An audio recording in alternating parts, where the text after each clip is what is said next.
Intim artinya suami dan istri masih merasakan kebutuhan untuk berdekatan.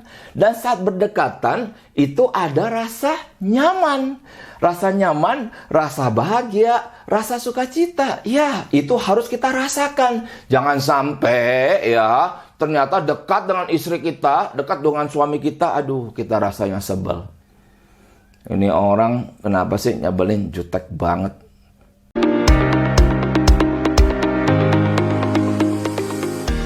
Ketemu lagi dengan saya Cangku Iva, mentor pernikahan Indonesia. Nah, pastinya jika lo ketemu dengan saya akan membahas hal-hal tentang relasi suami istri, juga relasi orang tua anak. Dan kita akan melanjutkan video dari yang sebelumnya.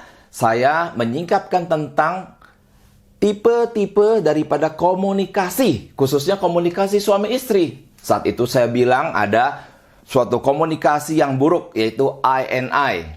Juga yang buruk adalah I and it. Nah, tetapi yang terbaik itu adalah I and thou. Lengkapnya bagaimana? Silahkan lihat video saya yang sebelumnya. Nah, hari ini saya akan membahas tentang model-model personality yang menghalangi orang itu untuk membina keintiman dengan orang terdekat.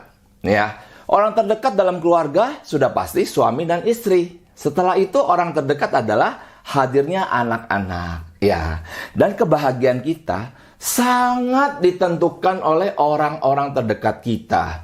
Kalau orang terdekat kita bahagia, kita juga bisa loh ketularan bahagia. Ya. Nah, tetapi kalau orang terdekat kita itu susah, katakanlah istri kita sedang sakit, aduh kita juga pasti kelimpungan. Kita juga pasti jadi pusing. Demikian juga anak-anak kita. Saat anak-anak itu sehat, mereka tertawa, banyak canda, kita pun terpapar ya kesenangan mereka. Tapi saat anak-anak itu sedang mengalami masa-masa yang sulit, mungkin di sekolah, dia dibully, dia tidak punya teman, kita jadi orang tua juga pastinya itu gelisah. Kita juga menjadi khawatir. Terlebih jikalau anak kita sampai terlibat dalam pergaulan-pergaulan tidak benar, aduh itu pasti hati juga sangat susah. Nah, karena itu, di dalam video ini, saya ingin menyingkapkan personality yang ternyata menghalangi untuk masuk ke dalam keintiman. Nah, apa itu intim? Jauh-jauh di sana. Nah, kalau sampai dia jauh kita senang, dia dekat kita susah, wah ini sudah kebalikan. Hati-hati. Ya. Dan mungkin, kenapa bisa terjadi seperti itu? Saya mencatat ada berbagai hal tentang personality. Nah, personality itu adalah suatu person ya, adalah diri kita di dalam cara kita berpikir, cara kita meresponi keadaan, juga perasaan-perasaan kita yang muncul ya. Sehingga itu adalah diri kita ya, diri kita apa adanya. Nah, kita bisa terlihat oleh orang di sekitar kita di dalam beberapa personality ini yang itu saya katakan telah menghalangi akan keintiman. Nah, yang pertama itu adalah workaholic personality. Artinya satu orang dengan jiwa yang terus ya dalam pikirannya, bagaimana supaya saya bisa sukses, bagaimana saya supaya bisa berhasil dalam pekerjaan. Jadi pikirannya itu hanya kerja dan kerja dan kerja dan kerja. Sesungguhnya bagi banyak laki-laki, menggali kebahagiaan dari pekerjaan itu adalah hal yang normal ya. Karena lelaki harus berhasil di dunia kerja. Dia harus terus naik ke atas, tidak boleh turun. Dia harus jadi kepala dan tidak boleh jadi ekor. Ya, kebahagiaan seorang laki-laki adalah saat dia berhasil meraih posisi yang tertinggi. Dan di posisi tertinggi itu dia bisa bekerja, melipat gandakan segala sesuatu yang dipercayakan kepada dia. Dia menjadi orang yang terpercaya dalam organisasi tersebut. Dan dengan demikian dia mendapatkan honor ataupun penghasilan yang besar. Dia boleh bawa pulang. Dia boleh berikan kepada istri dan anak-anak untuk menghidupi akan keluarganya. Nah, ini pastinya sesuatu yang baik. Tetapi saat itu tidak baik adalah saat dia pulang ke rumah. Nah, dia pulang ke rumah, pikirannya masih terus dengan pekerjaan. Sehingga di rumah, anak mau mendekati, papa lagi sibuk. Istri mau ngobrol, nanti saja. Aku masih ada pekerjaan. Pak, tapi kan kamu udah di rumah. Ini ada, sudah, aku ini kan juga buat kita juga. Ya, tolong ya, kasih aku ketenangan. Nah, jadi dia hanya kerja dan kerja dan kerja. Ya, jikalau hari ini Anda ada punya satu personality seperti ini, saya sebut workaholic personality, hati-hati. Pekerjaan itu Anda terus gali ya. Jikalau Anda punya satu cabang, jadi 2, jadi 3, jadi 4, jadi 10, jadi 50, sampai 100. Mau kemana? Mau memeluk seluruh dunia ini menjadi milik Anda? Peluklah dulu istri Anda hari ini, kawan. Ya, dengarkanlah dulu akan anak-anak Anda. Peluklah mereka, berikan waktu Anda ya. Sama berharganya seperti saat Anda bekerja, Anda maksimal, Anda prima. Demikian juga saat bersama istri dan anak-anak Anda berikan waktu yang paling terbaik dari diri Anda. Hati-hati, jangan sampai jatuh ke dalam workaholic personality. Nah, hal yang kedua yang membuat orang susah untuk dekat ya, itu adalah instinctual personality. Nah, apa artinya instinctual personality? Saya kasih contoh. Misalnya, seorang suami ya pulang kerja. Wah, dia nyetir mobil. Senang dengar lagu. Dia rasa bahagia. Waduh, nanti dia udah bayangin nih di rumah.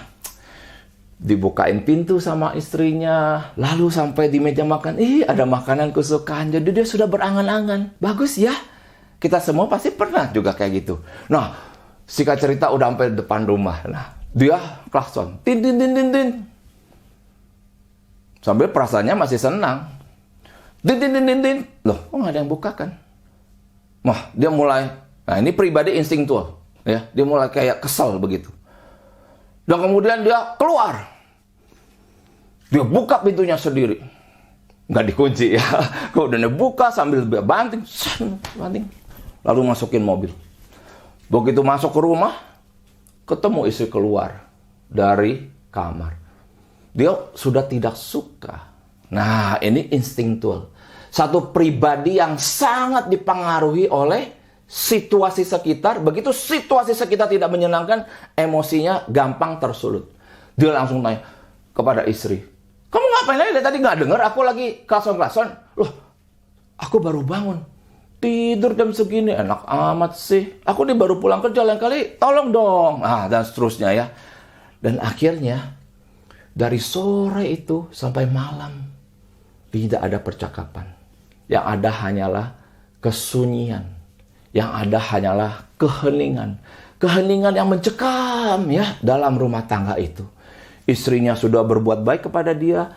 "Ayo Pak, makan. Ini makanan kesukaan kamu." Tapi instinctual personality. Satu pribadi sangat dipengaruhi oleh insting. Dia tadi merasa sebal. Sampai malam. Istrinya sudah kasih dia ini, itu. Dia tetap aja mukanya kusut. Sebel. Kenapa sih buka pintu aja susah? Dan seterusnya. Pikiran itu masih terus menggelayati dia. Ya, itu ya. Instinctual personality. Nah, instinctual personality juga, dia adalah orang yang cepat sekali mengambil keputusan, tapi kekurangan di dalam pertimbangan. Ya, berbagai keputusan itu harus kita pertimbangkan baik-baik. Tetapi orang yang instinctual, dia rasa senang, dia beli. Wah, begitu ya, barang mungkin. Dia rasa susah, dia tidak izinkan. Segala sesuatu dalam rumah, semua tidak boleh. Kenapa? Papa lagi tidak senang. Dalam hati kan. Nah, orang-orang seperti ini instinctual personality susah sekali ditebak. Sehingga seorang istri harus bilang sama anaknya, "Oh, kamu mau sesuatu ya? Tunggu ya, kita lihat kalau papa lagi senang, baru kita ngomong. Kalau sekarang papa mukanya lagi kusut, jangan." Nah, itu ya. Itu adalah ternyata istri dan anak-anak juga jadi belajar. Oh, melihat. Kalau papa senang, boleh kita dekati. Papa lagi nggak senang, jangan. Nanti yang sebenarnya baik pun ditolak sama dia. Nah, itu instinktual. Jadi tidak ada pertimbangan yang stabil. Tidak ada pertimbangan yang objektif. Semua hanya hasil daripada emosi. Senang, semua boleh. Saya tidak senang, semuanya tidak boleh. Nah, orang seperti ini susah ditebak. Orang seperti ini, saya katakan sekali lagi, susah membangun keintiman dengan orang terdekat. Orang terdekat akan terus merasa asing dengan dia. Hati-hati dengan personality ini. Nah, ada juga pribadi yang perfeksionis ya. Saya sebut perfeksionis personality. Waduh, ini model apa lagi? Ini adalah model orang yang selalu ingin sempurna. Contohnya, saya pernah mendapatkan satu telepon ya. Ini waktu itu masa-masa itu ada counseling by phone. Nah, seorang suami menyatakan, Pak Kuifah, saya susah sekali mau ngobrol dengan istri saya. Loh, kenapa? Iya, ada kalanya kan saya sore-sore minta buatkan kopi gitu. Lalu gimana? Istri buatkan nggak? Iya, buatkan. Ya, saya senang. Wah, bagus dong. Nah, tapi setelah itu kan saya mau dia duduk sebelah saya, kita bisa ngobrol. Ya, sudah ada kopi, ada pisang goreng. Tapi baru saya mau ngomong, tahu istri sudah bangun. Loh, ngapain dia? Ya beres-beres rumah. Loh, beres-beres rumah kan bisa nanti. Ngobrol kan penting, Pak. Ya itu, istri saya nggak bisa. Duduk sama saya nggak bisa. Bagi dia, rumah harus selalu bersih. Debu itu tidak boleh ada. Kalau dia lihat ada barang-barang yang tidak rapi, dia cepat-cepat bereskan. Jadi terus dia berputar-putar ya. Bolak-balik kayak setrikaan. Dan terus-menerus membereskan rumah. Ini contoh. Perfectionist personality juga ada di dalam berbagai model-model yang lain. Kembali kepada yang tadi, workaholic misalnya. Orang yang suka bekerja, terus dia pikirkan, ini yang terbaik, ini bagaimana, ini terbaik, ini bagaimana. Terus, sehingga ada orang di dekatnya pun, dia tidak merasa mereka itu ada. Padahal orang ada di dekat kita, itu kan harus kita syukuri. Itu istri kita, itu suami kita, itu anak-anak kita, ada di dekat kita, harus kita perhatikan. Iya tuh? Nah, itu adalah personality yang buruk. Nah, lalu bagaimana ya supaya kita bisa memiliki personality yang baik? Nah, ada satu hal yang saya mau tawarkan dan kita harus bergerak ke sana. Itu adalah family man personality. Apa artinya family man? Man bisa pria, bisa wanita. Ya, jadi artinya jika Anda seorang suami, Anda seorang istri, Anda harus belajar menjadi family man personality. Artinya seseorang yang punya personality itu menggali kebahagiaannya dari relasi di dalam keluarga. Ya, dia ngerti ada masanya waktunya dia fokus bekerja. Kita orang dewasa bertanggung jawab untuk bekerja sebaik mungkin. Tetapi hidup bukan hanya bekerja. Hidup itu juga ada membangun kebahagiaan dengan orang terdekat. Artinya kita bisa menggali kebahagiaan ini dari istri, dari suami, dan anak-anak. Kita memplanningkan, kita merencanakan. Misalnya satu perjalanan ya, dari satu ke kota yang lain. Kemudian di dalam mobil ada diskusi, ada obrolan, menikmati kulineri, ya, menikmati keindahan alam Indonesia. Nah, itu adalah konteksnya. Jadi kita bersedia membenamkan diri kita, menenggelamkan diri kita bersama dengan orang-orang terdekat, bahkan merencanakan kedekatan itu dengan pergi bersama. Tetapi sekali lagi, waktu pergi bersama jangan balik lagi ke handphone, tetap kerja ya. Oh ya, orderan. Oh ya, oke. Siap. Saya catat dulu ya. Wah, kalau kayak gitu balik lagi ke workaholic personality. Selama perjalanan itu bukan berarti Anda tidak boleh menerima telepon. Silakan. Tetapi jikalau itu mendominasi seluruh perjalanan, tentu perjalanan itu menjadi perjalanan yang tidak menyenangkan. Nah, selama perjalanan itu hanya konteksnya, bisa juga pergi makan bersama. Maka konteksnya itu kita isi, ya. Kita isi dengan apa? Dengan membangun relasi. Kita mulai menanyakan kabar terakhir daripada pasangan kita. Kita mulai menanyakan kabar terakhir daripada anak-anak kita. Bagaimana hari-hari ini perasaanmu? Bagaimana kegiatan apa yang sedang dilakukan? Bolehkah papa tahu? Bolehkah mama tahu? Nah, pertukaran informasi seperti ini seringkali menimbulkan kehangatan. Ternyata kita mendengar dari mulut istri kita ada kemajuan-kemajuan tertentu dalam kehidupannya. Dari mulut anak-anak kita ada pencapaian tertentu. Itu membuat kita ada kebahagiaan. Tetapi jika Anda merasa dalam cerita-cerita mereka itu tidak ada kebahagiaan Anda, hati-hati.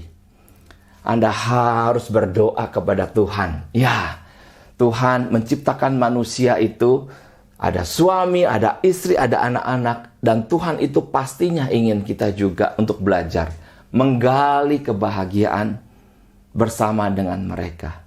Kiranya Tuhan menolong setiap kita untuk boleh menjadi family man, personality. Sekali lagi apa itu? Itu adalah orang-orang yang belajar untuk menggali kebahagiaannya. Dari apa? Dari relasi di dalam keluarga. Saya Pendeta Changku Iva. God bless.